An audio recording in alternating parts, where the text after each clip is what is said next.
Hi guys, welcome back to my YouTube channel. കോഴിക്കോടിൽ ഞാൻ എങ്ങനെ ഇത്ര പെട്ടെന്ന് ട്രിവാൻഡ്രം മെഡിക്കൽ കോളേജിൽ എത്തി എന്നുള്ള വിചാരമായിരിക്കില്ല. യെസ്, ഞാൻ മെഡിക്കൽ കോളേജിലാണ് ഇപ്പോൾ ഉള്ളത്. എൻ്റെ അമ്മയ്ക്ക് ചെറിയൊരു അറ്റാക്ക് കാര്യങ്ങളായി വന്നതാണ്. 3 ദിവസം മുന്നേ അവരിവിടെ ഹാജരായിട്ടുണ്ടായിരുന്നു. ആഫ്റ്റർ 3 days കഴിഞ്ഞിട്ട് ഞാൻ നേരെ ഇങ്ങോട്ട് വന്നു കേട്ടോ. അപ്പോൾ വല്ലാത്ത ഒരു കഥയായിരുന്നു നമ്മുടെ മെഡിക്കൽ കോളേജിലുള്ളൊരവസ്ഥ. ഒന്നാമത് അമ്മയ്ക്ക് വയ്യാത്തൊരു കാര്യം, പിന്നെ അവിടെ ഒരു ഗുഹയാണല്ലോ, ഒരു വഴി കൂടെ പോവുക തിരിച്ച് വരിക, അങ്ങനെയുള്ള സംഭവങ്ങളൊക്കെ ആയിട്ട് കുറച്ചൊന്നൊന്ന് സ്ട്രഗിൾ ചെയ്യേണ്ടി വന്നു ജസ്റ്റ് കാര്യങ്ങളൊക്കെ മനസ്സിലാക്കാൻ വേണ്ടിയിട്ട്. പിന്നെ അവിടെ പോയാൽ നമുക്ക് കുറച്ചും കൂടി മനക്കെട്ടി കാര്യങ്ങൾ വരും. കാരണം നമ്മളെ തൊട്ട മുമ്പ് കൂടെ ഒരുപാട് ശവങ്ങളും പിന്നെ ഒരുപാട് ആക്സിഡൻറ്റ് കേസും അങ്ങനെ കുറേ വയ്യാത്ത ആൾക്കാരെയൊക്കെ കാണുമ്പോൾ നമുക്ക് കുറച്ചും കൂടി ഒരു ധൈര്യം വരും കേട്ടോ, ഇതൊക്കെ ഫേസ് ചെയ്യാനുള്ള. മറ്റേ നമുക്ക് പുറമേ നിന്ന് കാണുമ്പോൾ നമുക്ക് ഭയങ്കര പേടിയായിരിക്കും. അമ്മനെ ഫോൺ വിളിച്ച സമയത്തിന് അമ്മനെ ആംബുലൻസിലാണ് കൊണ്ടുപോയിട്ടുണ്ടായിരുന്നു. അപ്പോൾ ആ സൗണ്ട് കേട്ടപ്പോൾ തന്നെ ഞാൻ ആകെ കുഴഞ്ഞിട്ടുണ്ടായിരുന്നു. പക്ഷേ ഇവിടെ വന്നപ്പം ഐ എം ഓക്കെ. ഈ സർജൻ്റെ കാര്യങ്ങളൊക്കെ വന്നാലും സഹിക്കുക. ഈ മെഡിക്കൽ കോളേജിൽ ചില സ്റ്റാഫിൻ്റെ സ്വഭാവം സഹിക്കാൻ പറ്റില്ല. കാരണം എന്താ വെച്ചാൽ ഇവിടെ എന്ന് പറഞ്ഞാൽ ഒരു അവസ്ഥ എന്നാണ്, ഏത് ഭാഗത്തു കൂടി നമ്മൾ വന്നതെന്ന് തന്നെ നമുക്ക് അറിയാത്ത അവസ്ഥയാണ്. അതിൻ്റെ ഇടയിൽ കൂടി ഈ ചൊറിഞ്ഞ സ്വഭാവം കൂടി കാണുമ്പോൾ പിന്നെ ഏരിയയ്ക്ക് വരെ തോന്നില്ല. പക്ഷേ നമ്മളെപ്പോലെ പാവപ്പെട്ട ആൾക്കാർക്കൊക്കെ മെഡിക്കൽ കോളേജ് എന്നത് വേറെ നിവർത്തില്ല. നമുക്ക് വേറൊരു ഓപ്ഷൻ തിരഞ്ഞെടുക്കാനില്ല. പക്ഷേ ഇവരെപ്പോൾ അത് നാറിയ സ്വഭാവമുള്ള ആൾക്കാരൊക്കെ എന്താ ചെയ്യേണ്ടത് ഒരു പിടുത്തരുത്, നിവർത്തില്ലേണ്ടാണ് ഞാൻ ഈ വീഡിയോ ചെയ്യുന്നത്.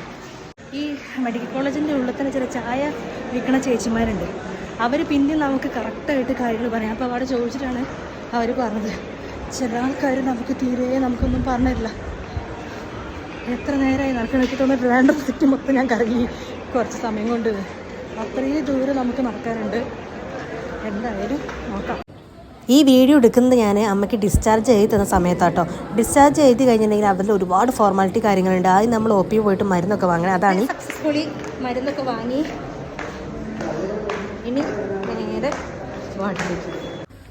എനിക്ക് കൂടുതൽ സങ്കടമായത് എന്താണെന്നറിയോ, നമുക്കൊരു ഒന്നും അറിയാത്തൊരു സ്ഥലത്ത് പോകുമ്പോൾ നമുക്ക് അവിടെയുള്ള നഴ്സുമാരോ അല്ലെങ്കിൽ അവിടെയുള്ള സ്റ്റാഫിനോട് ചോദിച്ചിട്ടുണ്ടെങ്കിൽ അവരേത് ഭാഗത്തുനിന്നാണ് ചോദിക്കില്ല. അവർക്ക് ഈ സ്ഥലങ്ങളൊക്കെ എന്ന് പറഞ്ഞിട്ടുണ്ടെങ്കിൽ ഡെയിലി ഒരു വീട് പോലെയാണ്. അവർക്ക് ഏത് മുക്കും മൂലം ചോദിച്ചാൽ അവർക്ക് പറയാൻ പറ്റും. പക്ഷെ നമ്മളിത് ഫസ്റ്റ് ടൈം ആയതുകൊണ്ട് ചില കാര്യങ്ങൾ തീരാറില്ല. നിങ്ങൾ നേരെ ഓപ്പോസിറ്റ് കട, അതാണ് ഞാൻ നിന്ന ബിൽഡിങ്. ഇത് എന്ന് പറഞ്ഞാൽ വേറെ ബിൽഡിങ്. അപ്പോൾ ഇവിടെ നിന്നാണ് നമ്മൾ OPയിൽ മരുന്ന് കാര്യങ്ങളൊക്കെ വാങ്ങിയിട്ട് അവിടേക്ക് പോകേണ്ടത്. എന്നാൽ അവരത് പറയാം. അതിൻ്റെ ഉള്ളിൽ തന്നെ OPയിലുള്ള സ്ഥലത്ത് പോയപ്പോൾ അവർ പറഞ്ഞു ഇവിടുത്തെ OP അല്ല, ആ OP ആണ്. പിന്നെ അവിടെ പോയപ്പോൾ ഈ OP ആണ്. അങ്ങനെ പറഞ്ഞ് മനുഷ്യൻ നട്ടം കറക്കി. 5ാമത്തെ വാർഡിലേക്കാണ് നമ്മൾ പോകാൻ പോകുന്നത്. വാർഡിലേക്ക് അതിന് നമ്മൾ ഒരുപാട് സ്ഥലത്തൂടെ കടന്നു പോകണം. നല്ല രസമാണ്. ഇങ്ങനെ നമ്മൾ വന്ന വഴി കൂടെ തന്നെ വരുമോ, പിന്നെ നമ്മൾ ആ വഴി കൂടെ തന്നെ തിരിച്ചു പോകും. പക്ഷെ നമ്മൾ അറിയണില്ല നമ്മൾ വന്ന വഴി കൂടെയാണ് വന്നത്, അല്ലെങ്കിൽ പിന്നെയും വന്നുകൊണ്ടിരിക്കുന്ന ഒരേ വഴിയിലാണ്. കാരണം എന്താ, ഒക്കെ ഒരുപോലെ ഉണ്ടാവും. അപ്പോൾ അതുകൊണ്ട് മെഡിക്കൽ കോളേജിലൊക്കെ വരുന്ന ആൾക്കാർ എന്തെങ്കിലും ഒരു സ്റ്റിക്കറോ കാര്യങ്ങളൊക്കെ വെച്ച് തരും. അതാകുമ്പോൾ പിന്നെ നമുക്ക് ഐഡൻറ്റിഫൈ ചെയ്യാൻ പറ്റും. അത് ഭയങ്കര പാടാണ്. പിന്നെ ഈ ഒരു സന്തോഷ വാർത്ത, നമ്മൾ പിന്നെയും വഴി തെറ്റിയിരിക്കുകയാണ്. ഇനി നമ്മൾ പോകേണ്ടത് 205 അല്ലായിരുന്നോ? 205 നമ്മൾ നേരെ ഫസ്റ്റ് 401 പോകേണ്ടത്. ഈ 401 205 ഒന്നുള്ളൂ എന്ന് വെച്ചാൽ എനിക്കറിയില്ല. ഇങ്ങനെ പോവുക. നല്ല ഒരു സമാധാനം കിട്ടും നമുക്ക്. കാരണം നമുക്ക് കുറച്ചും കൂടി ഒരു അറിയാൻ പറ്റും ഏത് ഭാഗത്താണ് നമുക്ക് തെറ്റിയത്.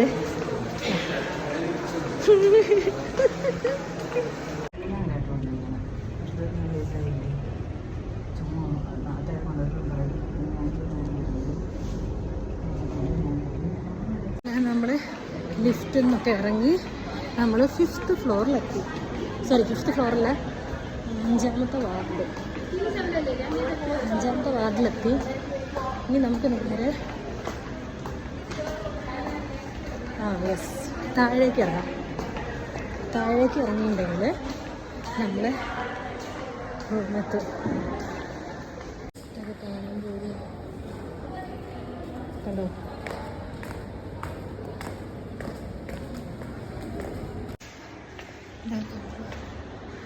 ഒരു പഴയ ഒരു ബിൽഡിങ് പ്രവർത്തനമൊക്കെ പോലെ ഫീൽ ചെയ്യാം. നോക്കാം.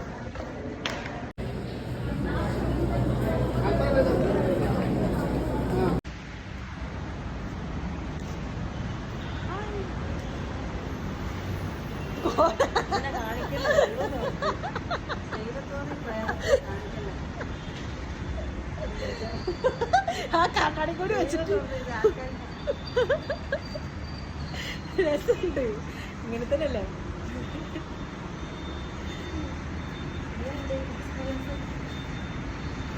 എക്സ്പീരിയൻസ് അറിയും ഭൂതക്കണ്ണാടി ഭൂതക്കണ്ണാടിയാണ് ഭയങ്കര ഭൂതക്കണ്ണാടി കേട്ടോ ഭയങ്കര ഭൂതക്കണ്ണാടി വലിയ കണ്ണാടി പോയിട്ടത്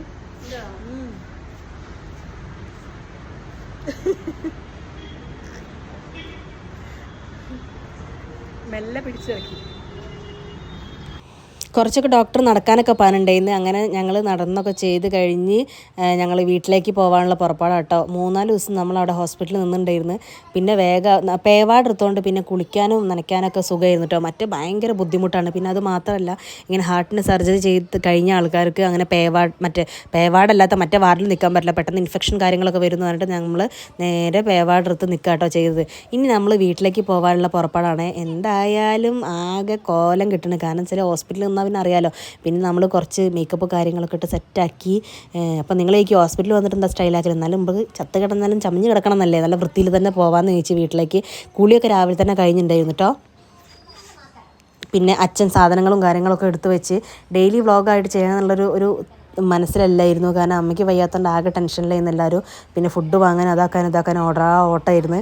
പക്ഷെ നമ്മളെ റൂമിന് തൊട്ടടുത്തായിരുന്നു കേട്ടോ ഫുഡൊക്കെ വാങ്ങുന്ന സ്ഥലം. അതുകൊണ്ട് പിന്നെ വളരെയധികം കറങ്ങാനൊന്നും വലിയൊരു ബുദ്ധിമുട്ടുണ്ടായില്ല. പക്ഷെ എന്നാലും ഒന്ന് ഓർഡർ പിന്നെ അമ്മയ്ക്ക് മാറ്റിയൊക്കെ കൊടുത്ത് മുടിയൊക്കെ കെട്ടിക്കൊടുത്ത് കുറച്ച് പൗഡറും കാര്യങ്ങളൊക്കെ കൊടുത്ത് നീറ്റാക്കി. പിന്നെ ഞാൻ എൻ്റെ മാറ്റിലേക്ക് പോയിട്ടോ. കാരണം എന്താ വെച്ചാൽ ഞാൻ പറഞ്ഞില്ല, നമ്മൾ ഏത് സ്ഥലത്ത് പോയി നമ്മൾ വൃത്തിയായി നിൽക്കുക അത്ര മാത്രമേ ഉള്ളൂ. പിന്നെ ആകെ കഴിഞ്ഞ് നമ്മൾ കുറച്ച് ലിപ്സ്റ്റിക്കും കാര്യങ്ങളൊക്കെ സെറ്റാക്കി. പിന്നെ നമ്മൾ ലാസ്റ്റായിട്ട് കുറച്ച് പ്രൊസീജിയേഴ്സും കൂടി ഉണ്ടായിരുന്നു. കാരണം വെച്ചാൽ ഈ പേവാടാകുമ്പോൾ പേവാടിലെ നമ്മളെ ഷീറ്റ് കാര്യങ്ങൾ അവിടെ കൊടുക്കണം. പിന്നെ അമ്മയ്ക്ക് മരുന്ന് വാങ്ങാനുള്ളതിൻ്റെ അതിൽ കാർഡും കാര്യങ്ങളൊക്കെ വാങ്ങണം. പിന്നെ നമ്മൾ ഇവിടുത്തെ അവിടെ നിന്നപ്പോൾ നമുക്ക് പാസ് ഉണ്ട്. ആ പാസ് നമ്മൾ നേരെ സെക്യൂരിറ്റി കൊണ്ടു കൊടുക്കണം. അങ്ങനത്തെ കുറേ ചൊറകളുണ്ട് കേട്ടോ. പക്ഷെ അങ്ങനെയൊക്കെ ഉണ്ടായാലാണ് അതൊക്കെ മുന്നോട്ട് പോകുള്ളൂ. അല്ലെങ്കിൽ എല്ലാ ആൾക്കാരും ഇടിച്ച് കയറുമല്ലോ. അങ്ങനെ അതൊക്കെ അവിടെ കൊണ്ടു കൊടുത്ത് ഓരോ സൈനും കാര്യങ്ങളൊക്കെ വാങ്ങി ഞങ്ങൾ ഏട്ടൻ്റെ ഫ്രണ്ടിന് അളിയൻ്റെ ഫ്രണ്ട് ഉണ്ടായിരുന്നു. അളിയൻ്റെ ഫ്രണ്ടിനെ വിളിച്ച് നമ്മൾ നേരെ ട്രിവാൻഡ്രത്തേക്ക് പോകാനുള്ള പുറപ്പാടിലേക്കാണ് കേട്ടോ. എന്തായാലും ദൈവം സഹായിച്ച് നല്ലപോലെ തന്നെ അമ്മൻ്റെ കാര്യങ്ങളൊക്കെ കഴിഞ്ഞു. ഇനി നമ്മൾ നേരെ ട്രിവാൻഡ്രത്തേക്ക് പോവാണ്.